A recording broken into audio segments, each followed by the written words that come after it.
I want to examine the deterioration of Christianity in Europe, but I don't want to start at the beginning or the end.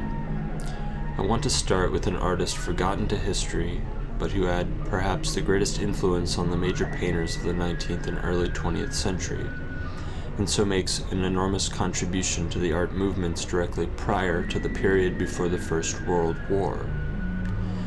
The artist is Adolphe Monticelli, who painted scenes familiar to the milieu of France at the time, but in a wholly new way. The paintings are unfinished. They are thickly crusted with paint.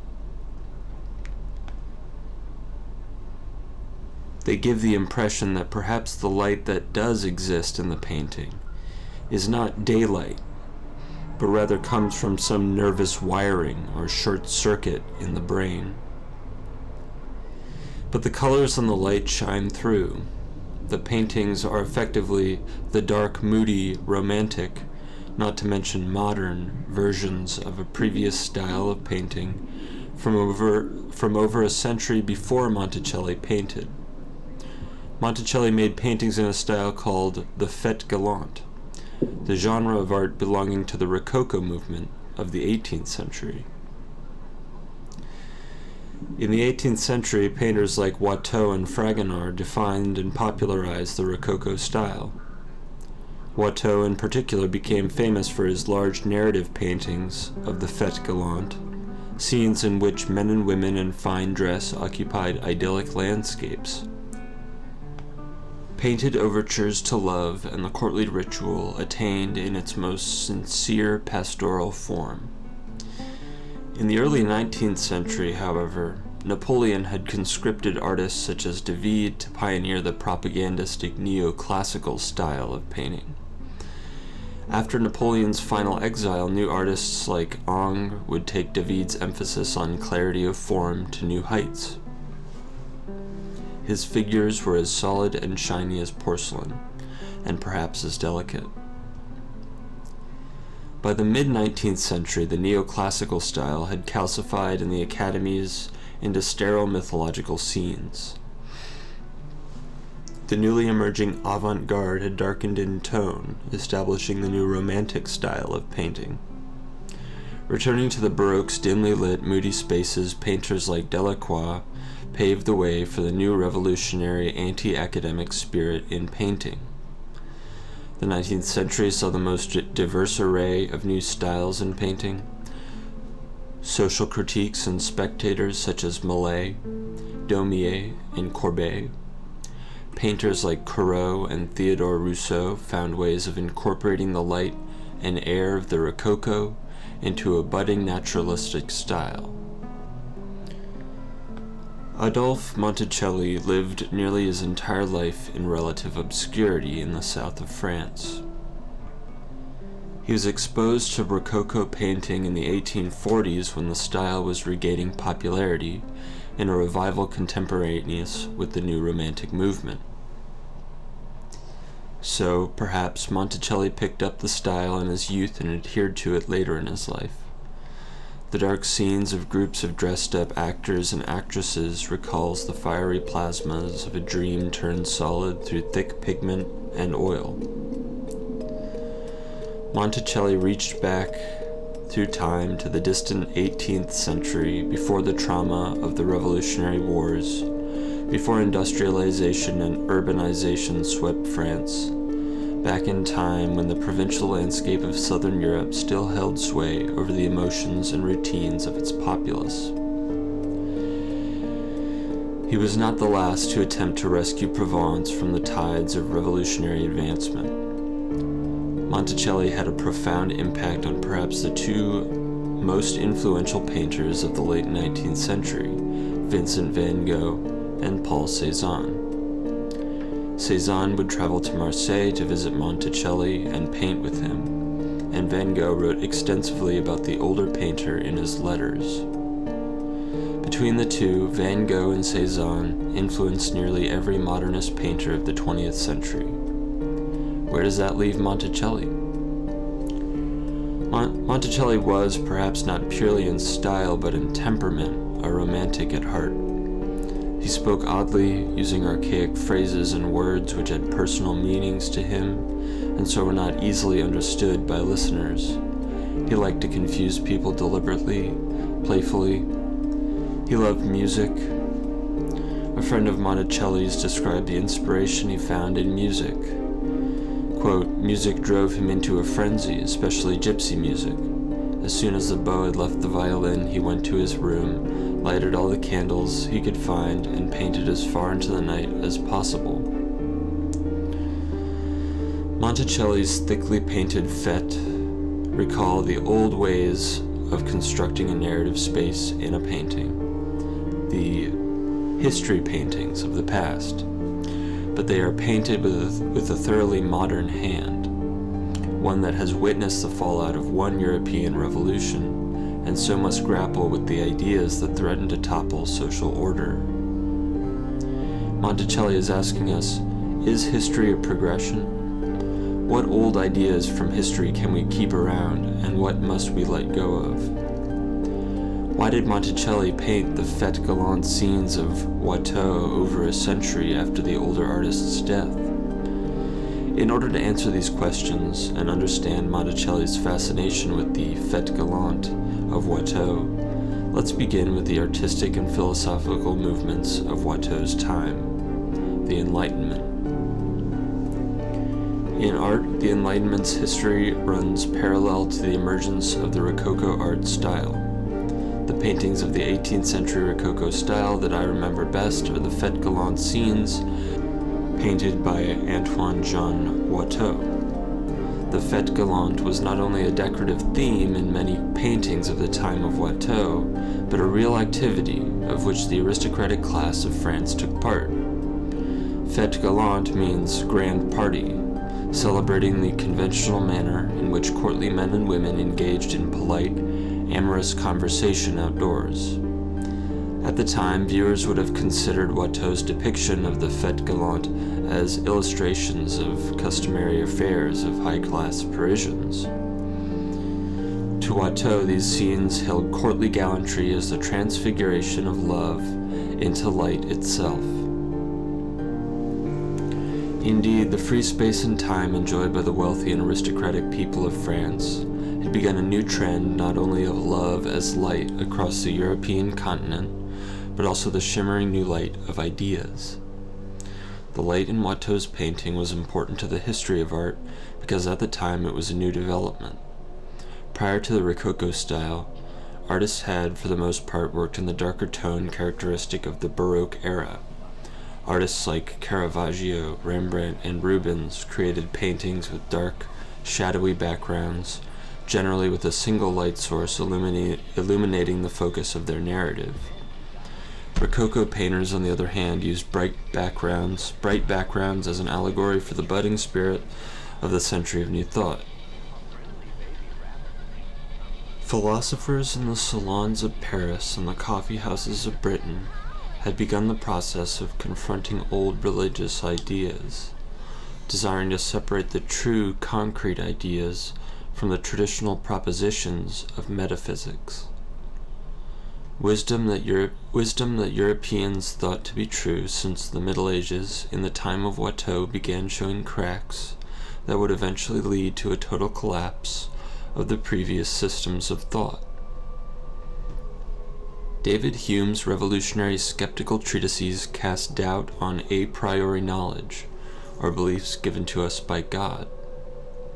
A century before, René Descartes had sown the seeds of the new movement in philosophy by forefronting man's responsibility to rely only on the human mind to obtain truth and knowledge. Among Europe's elite, secularism had taken root.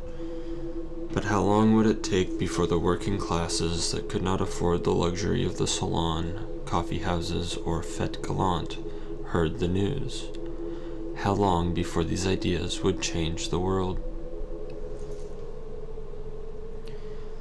Watteau died in 1721, at the early age of 36 or 37. We don't know the specific date, as historical records on the notoriously elusive painter are scarce. 20 years later, when the infant Enlightenment movement had grown in scale and identity, another painter was born, this time in Spain. Francisco Goya grew up in Fuendetodos, a small town near the city of Zaragoza. The windswept desert mountains around the city would make their way later into the dreamlike barren hills of the backdrops to many of his paintings. Goya began his professional career as an artist working for one of the artistic institutions that the ideas of the Enlightenment would eventually uproot. The Spanish artist worked for the traditional craft founded in the Middle Ages of creating tapestry wall hangings displayed in Spain's royal estates and manors. The paintings that he created as templates for the royal tapestry industry to weave are great masterpieces. The tapestries themselves are not. Goya could perhaps foresee that the manufacture of tapestries as fine artistic decoration, among other archaic practices, was going out of style among the elite of Spain. To go further, one may say that Goya was an artist prescient in his approach to making art in a world that no longer valued religious scenes or aristocratic customs. Some of the most well-known works by Goya today were not appreciated in their time, such as his series of prints, The Caprichos, or his masterpiece, The 3rd of May. His work anticipated a time when art would be judged by broad populations, rather than a small group of wealthy elite with aristocratic tastes. The tapestry paintings have an air of darkness, a nightmarish quality. Although they were painted depicting lower-class Spanish citizens to amuse their wealthy patrons, there is something disturbing that makes its way into the painting. Perhaps, in a way, Goya could not help but mock the aristocracy. He had always felt himself an outsider in the world of the wealthy and elite. But Goya did not refrain from casting a critical eye over the peasant folk of Spain. In the Caprichos, he calls attention to the follies or caprices of the people of his home country, and showed that in the midst of the Great Enlightenment, Spain at its core still held a strong belief in the darkly supernatural. The fathers of Romanticism were the artists of the 1780s and 90s. In their time, the bright optimism of the early Enlightenment had been crushed by disasters. The Revolution in America, crippling debt in France, the repressive forces of feudalism which undergirded every system of governance across the continent, and perhaps most importantly, the indiscriminate violence and destructive power of nature. In 1755, the catastrophic Lisboa earthquake in Portugal shattered the utopian visions of the Enlightenment thinkers. To the first artists of the Romantic movement, the Enlightenment's emphasis on reason was an inadequate response to the indifference of the natural world. But a world without reason was a dangerous place. Francisco Goya had observed that the people of Spain still had a lingering belief in the darkly supernatural. Other artists like Henry Fuseli sparked a profound fascination with dreams and their representation. Fuseli's fellow Londoner, William Blake, claimed to have had visions of heaven and of hell. The earliest influences on Romanticism, Goya, Blake, and Fuseli, concern themselves with the prophetic vision of the future. All three watched from their own countries as the events of the French Revolution would explode into visionary proportion.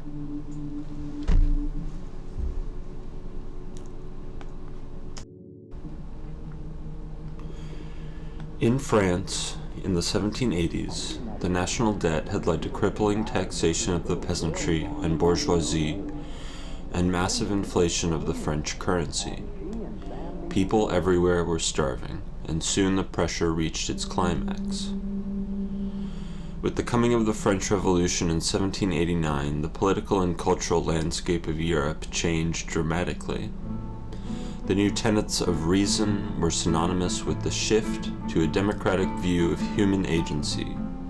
The rules that were to govern society once the kings and dictators of old were eventually deposed found their origin in human will, observation, and accord, rather than in the holy books and tablets of an almighty and unseen God.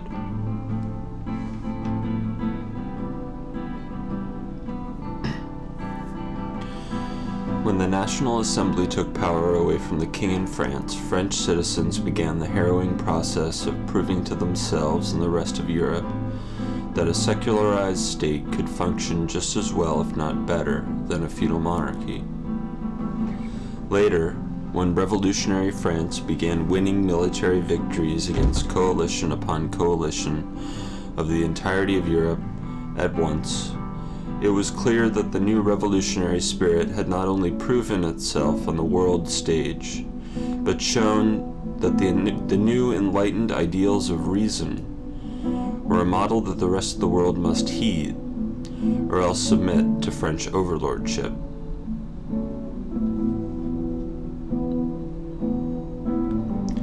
The key point of the revolution in France was that it was not only a political overhaul, but a development fueled by a cultural phenomenon. The people of France now controlled the nation, rather than the clergy, nobility, or king.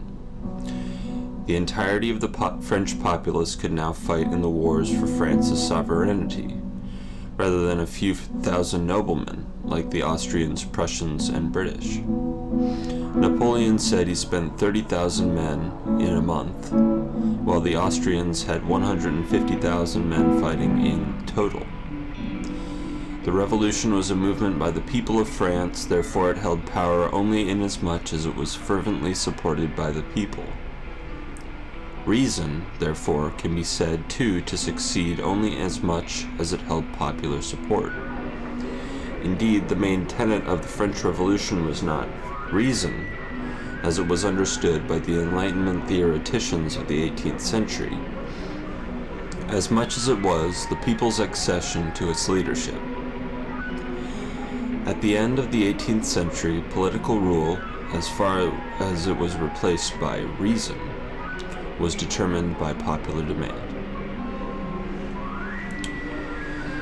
How did France's shift in power structure towards wider popular control affect art?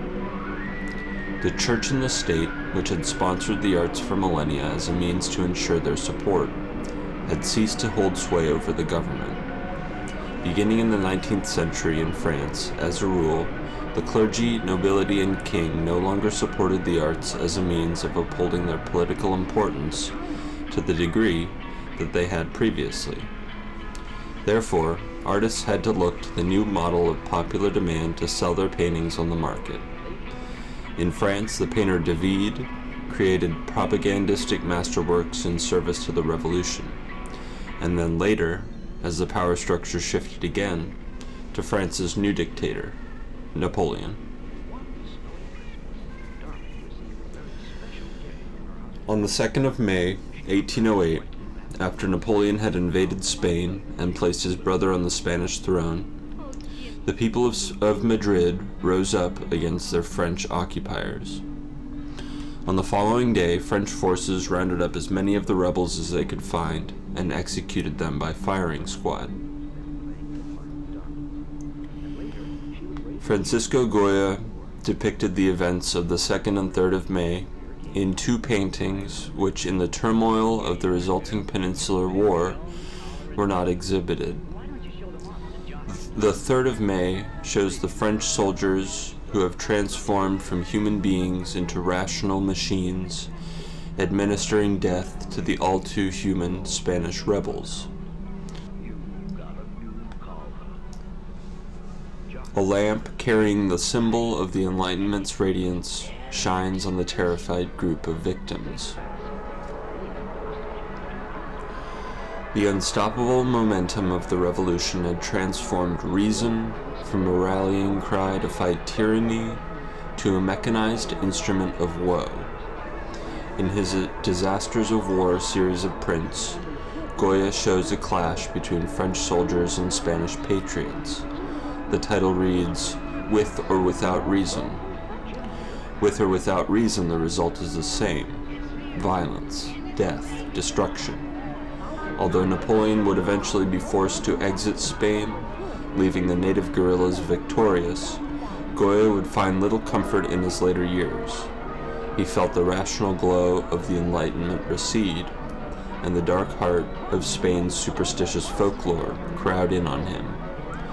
Deaf and suffering from a mysterious hallucinatory disease, Goya would eventually leave Spain altogether, living out his last days in, of all places, France. Henry Fuseli was a Swiss national, but he stayed most of his life in England.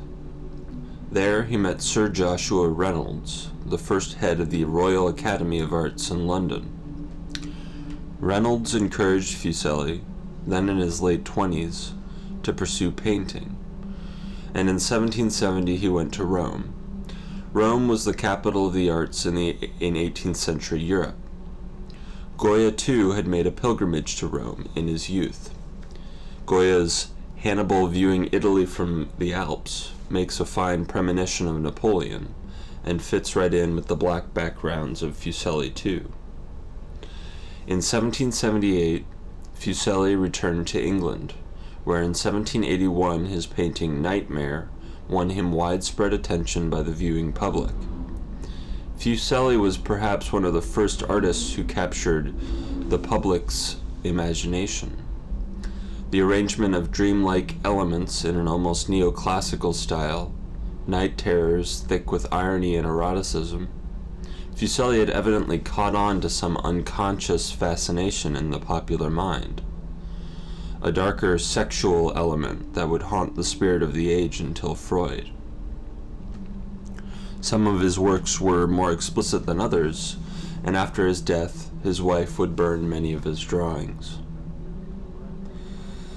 Love, both spiritual and physical, also prefigured the work of William Blake, as it would for later Romantics. Profoundly religious, Blake reveled in contradiction, and through his imaginative works mapped a mythopoetic narrative which characterized elements of the body as they related to notions of Dante and Milton's hell, as well as to popular contemporary interpretations of the Holy Trinity. Blake believed that spirituality was fourfold, and that these divisions, or zoas, were represented in the body of man. The first zoa was tharmas, which represented the overall sensation of the body. Next was luva, who represented the sensation of the heart. Then Urthona, the loins, and finally Urizen, the deity of the head, the brain.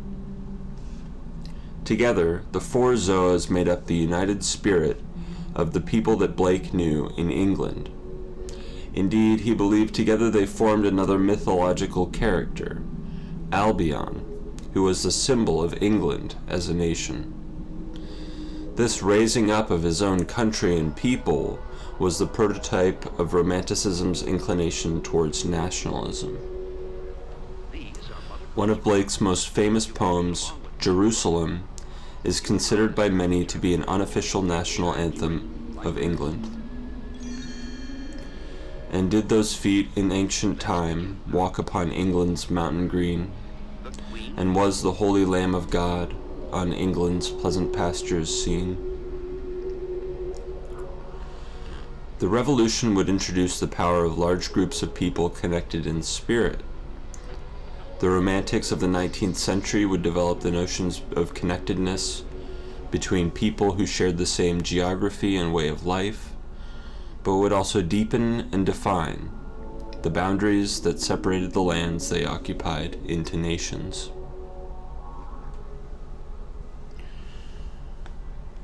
Theodore Géricault was born in 1791. The revolution in France had begun just 3 years before, and would only intensify as Géricault grew into his youth.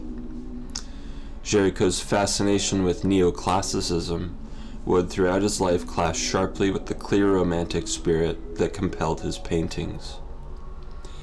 He was the artist who defined the French Romantic genre before Delacroix and managed to capture in oil paint the images of fear, death, and war that had terrorized the French public for nearly 30 years.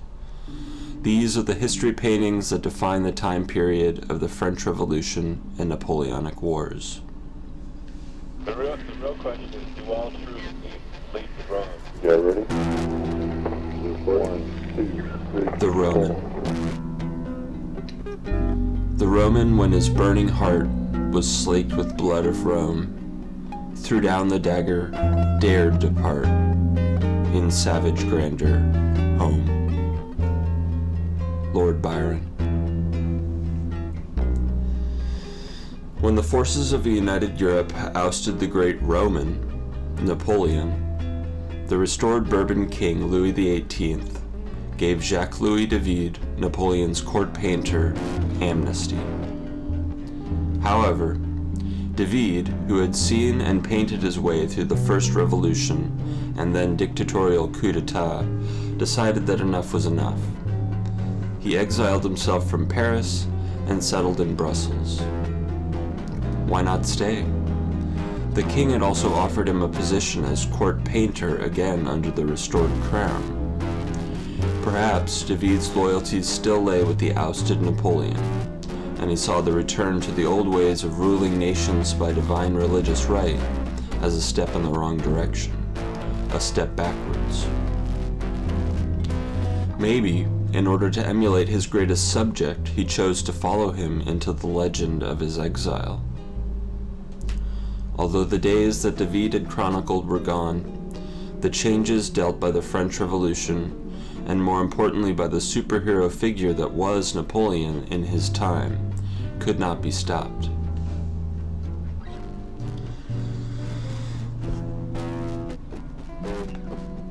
The main tenets of the revolution were developed initially as reason, or the rational power of the human mind. However, as the revolution progressed, reason took on a more collective meaning. It was the spirit of revolution that dominated France, and it would be the imaginative reality of Napoleon's story that transformed the spirit of revolution into the spirit of Romanticism. The spirit of revolution implied a distinct advancement or a reaction to the notions developed by René Descartes. Spirit implied not only a mind that worked to create distinctions within the observed world, but a personal and unique body whose passions not only drove the artist but connected him with other kindred souls.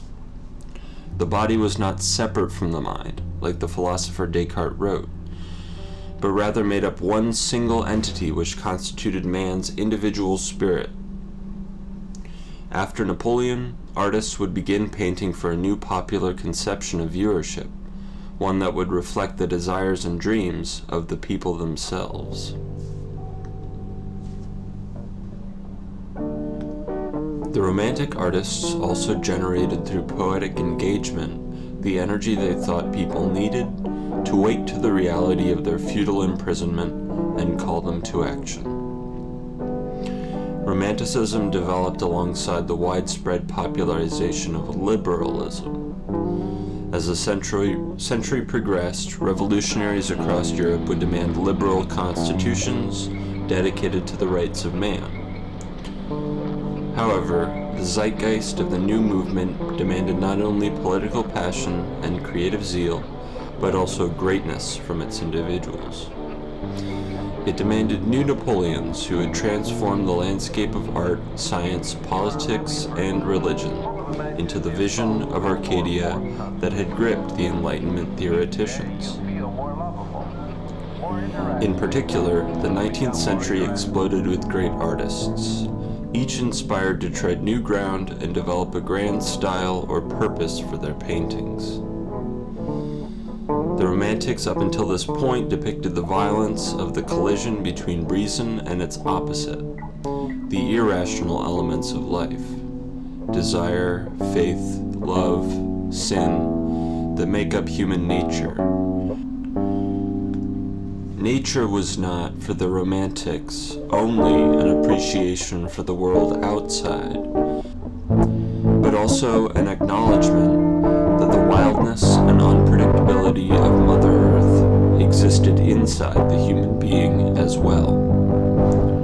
Reason and human nature now had to, if not reconcile, at least share the same space and live in peace for the time being.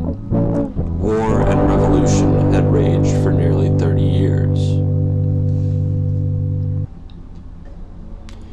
In Germany, national political cohesion had existed in the loose confederation of states known as the Holy Roman Empire.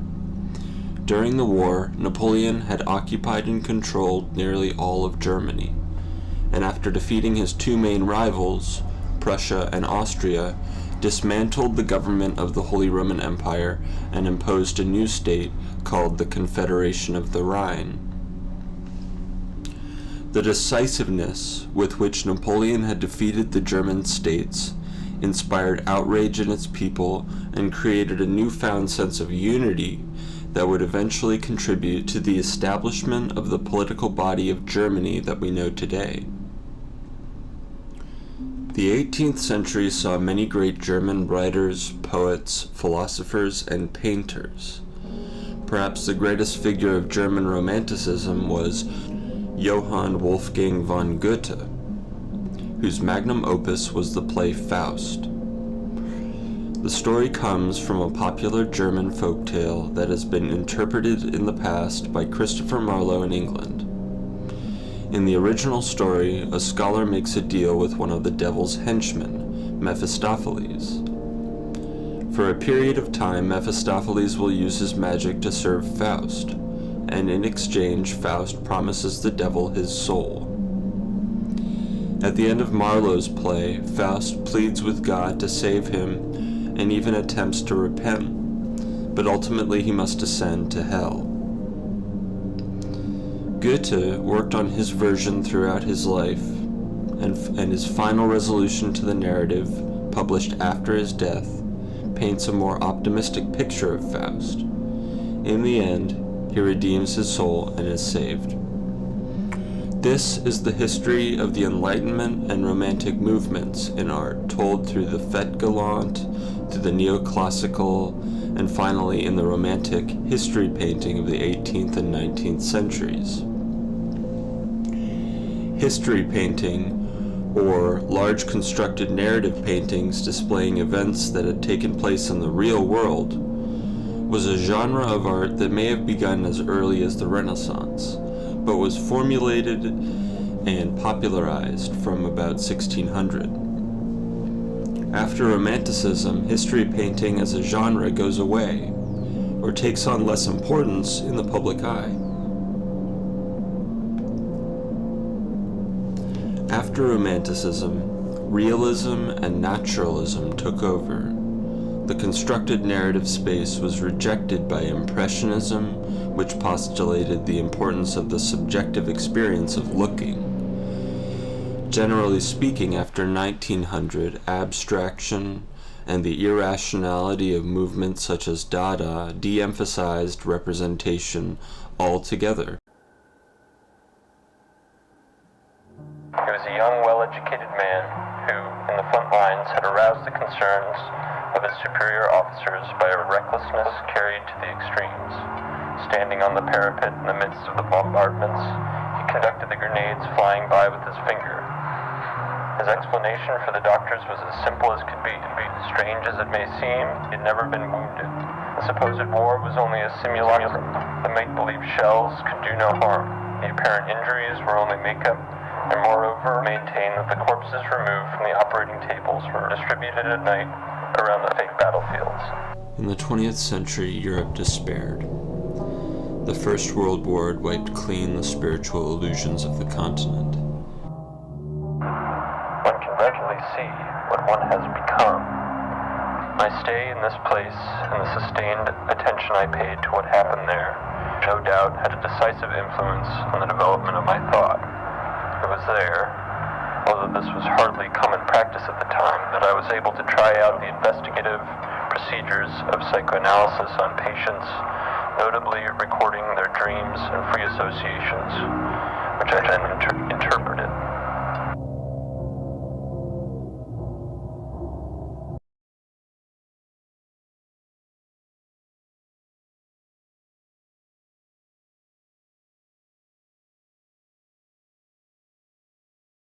But for the time being, artists of the 1920s and 30s envisioned the fragmentary, elusive, and fundamentally irrational quality of our perception of life. Where does irrationality come from?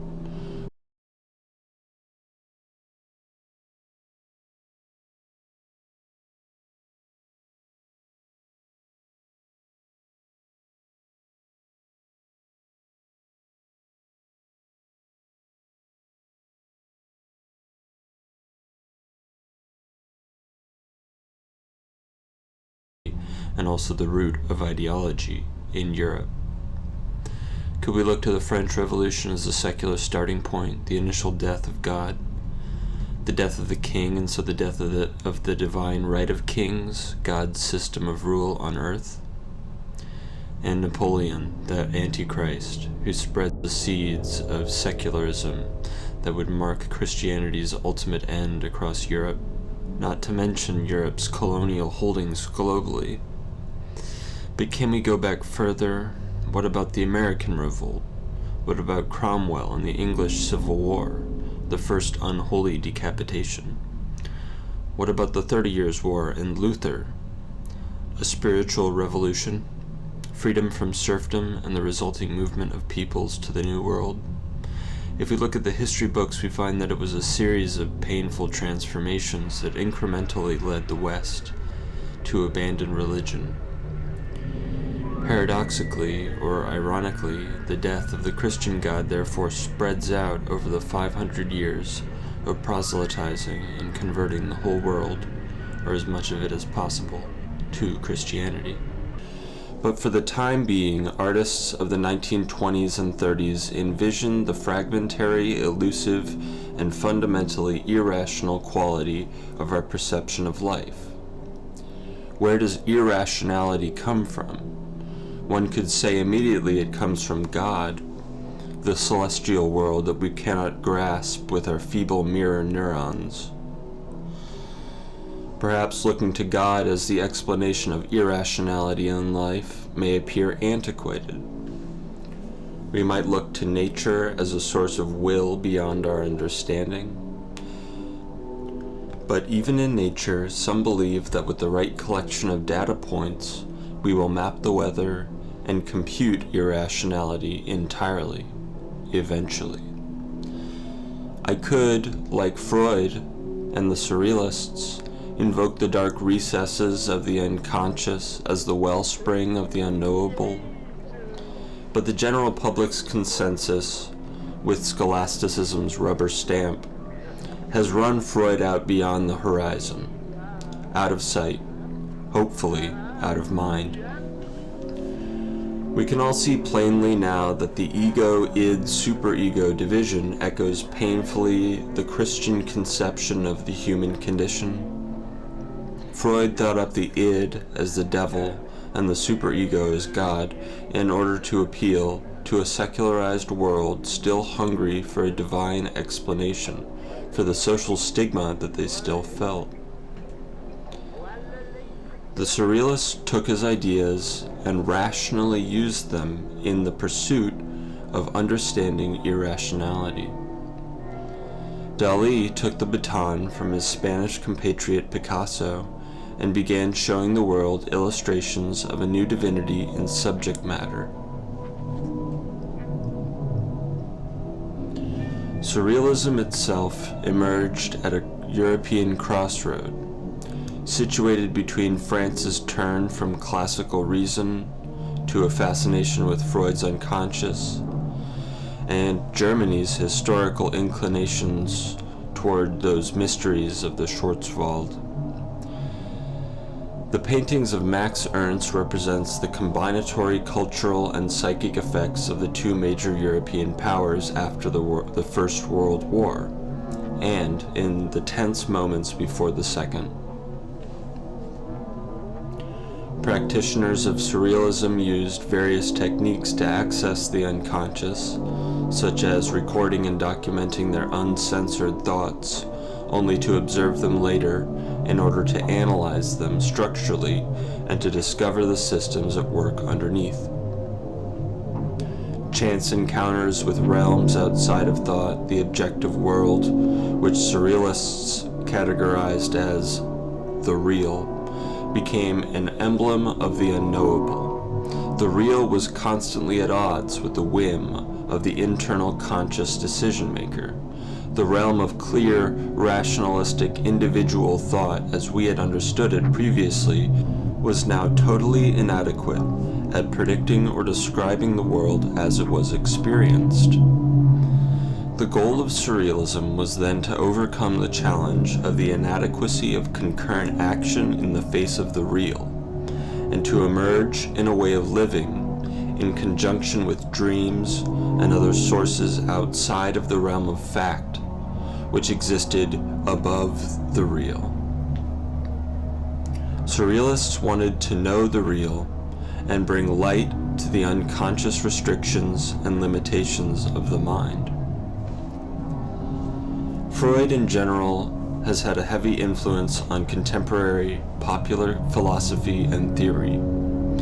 Surrealism represented the cultural manifestation in the arts of the spontaneous reaction to Freud's theories. Surrealism was the new frontier, the great mystery of life now subject to contact, analysis, experiment, either due to one's authoritative action or else secession of control and therefore passive documentation of chance encounters or synchronicities. In France, surrealism had a pope, André Breton, whose mission was the confrontation and obliteration of the regime of the mind, which possessed the popular conscience. I tried with uneven success to explain that we still wanted very much to do away with the old regime of the mind.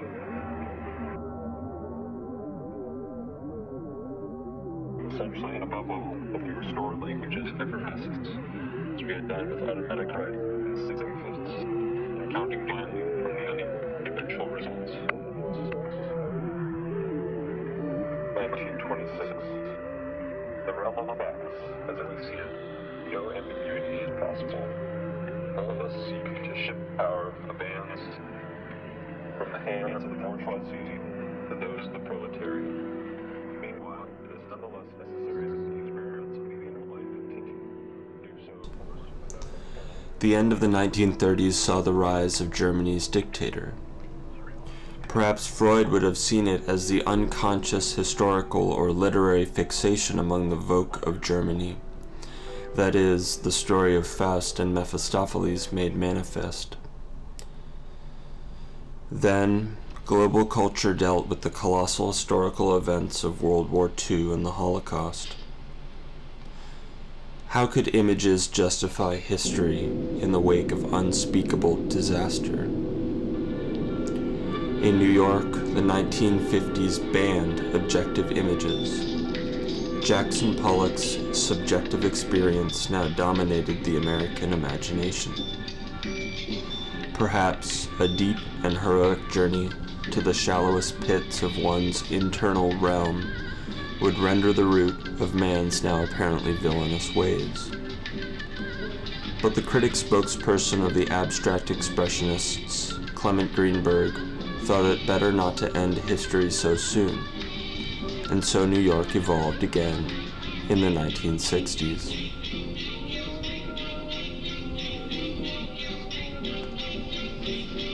Soren Kierkegaard wrote in the 19th century. He was a Christian, or he might say he aspired to be one, and critiqued the Christians of his native Denmark for their lack of commitment to what he saw as the true religious path. He espoused a personal spiritual commitment to and faith in Christ, rather than what he saw as a face value adherence to church teachings, attendance on Sunday, and the general social conformity of many Christians of his time. In his major work, Either Or, he describes two characters, each of whom represent a different approach to life and relationship with God. He gives us the option to choose between them. But the one he hopes you'll choose is the ethical man, who commits his life not merely to contemplation of God, but to living a life dedicated to his principles. The other character in Either Or is the aesthetic man, who holds no true commitment to God, and samples the world's array of spiritualities like a buffet. He is an artist, a poet perhaps, an aesthetician. His life has no meaning beyond satisfying his desire. To me, the aesthetic man is the ideological man, and today the aesthetic approach to life is everywhere, in the soulless array of images bombarding us from innumerable media machines. How then can one counteract the overwhelming aesthetic lifestyle? I do not believe the answer lies in becoming a Christian per se. That is, the key is not necessarily in going to church or even aligning oneself with the Republican Party. For Kierkegaard, the answer is simply a personal contemplation of and belief in the existence of one's own soul. If we want to be free of ideology, according to Kierkegaard, we must return to faith. But today, the only return to Christianity I can envision would be the wrong kind. The kind that kisses its cross before championing Andrew Tate machismo, glorification of cage fighting, etc. To be clear, I don't think the return to the kind of phony Christianity that we see among the canceled men of our generation is unlikely. It may be extremely likely, but it is simply another form of establishment strength in numbers.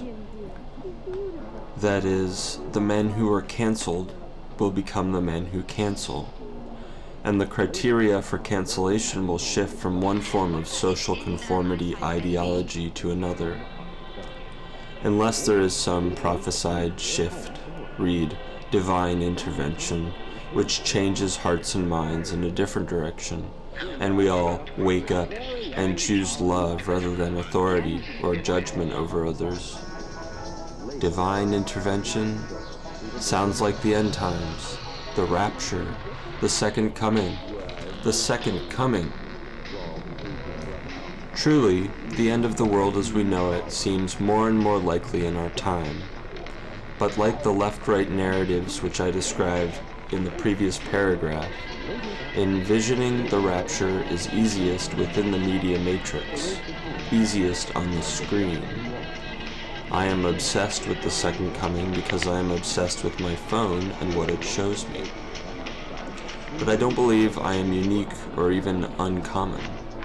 Even those who congratulate themselves on not looking at Trump are obsessed in their own way with the media matrix.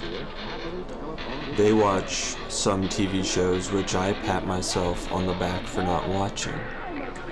We all choose our blind spots, and there are so many channels that we can all find our bubbles which guide our aesthetic tastes. To me, a horrific person makes his contribution to the array of media blindnesses to which so many unsubscribe, unfollow, unwrite, unread. At a certain age, I found the decision not to look, not to listen, an unethical one. My goal then was seeing more and more of the world, without limitations. At the time, the whole feminine-masculine paradigm exploded in culture. But I thought of myself as neither. In my core, I am spirit. I came from another world and would return there eventually. Back then, I was one voice, isolated, a very small minority. So I had to live my life in the code of this new cultural paradigm. I had to listen to them in order to navigate. And if your advice is to change that, to not listen somehow, I would say this: if I didn't listen, then I'd be listening. And if I listen, then I would not be listening. Choosing the Kierkegaardian ethical man requires changing certain aspects of myself. The desire I feel to reprogram my bad habits. For example, the guiding principle, quote, "I can't live without my phone." The phone is perhaps a major piece, that shimmering mosaic tablet I keep in my pocket, which connects me to everyone on the planet. Truly, the phone unites people globally, like in a biblical story. Maybe in the end, if it isn't too far off, we can blame it all on the phone or on the immorality of our society, as some do. The reality for me is that I want to stop the cycle of boredom and abuse, stop smoking cigarettes, staying inside all the time. I am Kierkegaard's archetype of the aesthetic man, a pleasure seeker through and through. I see that in me, and I want to change it. In his book, Fear and Trembling, Kierkegaard holds up the biblical patriarch of the Abrahamic religions as a pinnacle of faith. Abraham's unwavering faith in God brings him beyond the limits of ethics, past reason, to that crucial moment, the sacrifice of his own son.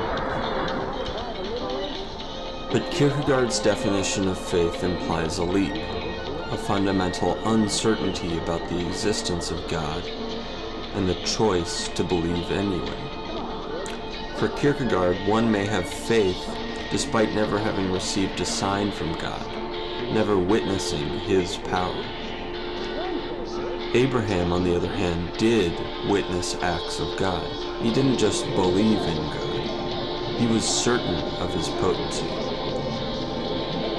Kierkegaard wants us to choose to believe, but it was not a choice for Abraham. It was not faith in God alone that pushed the biblical prophet beyond the edge of reason. Rather, knowing he exists requires Abraham to live by his commandments, regardless of their apparent absurdity. Isaac's perspective reveals God's true intentions. First, the boy witnesses his father's certainty in God's existence. Then, Isaac witnesses his own salvation by divine intervention. Now he, like his father, knows the power of God.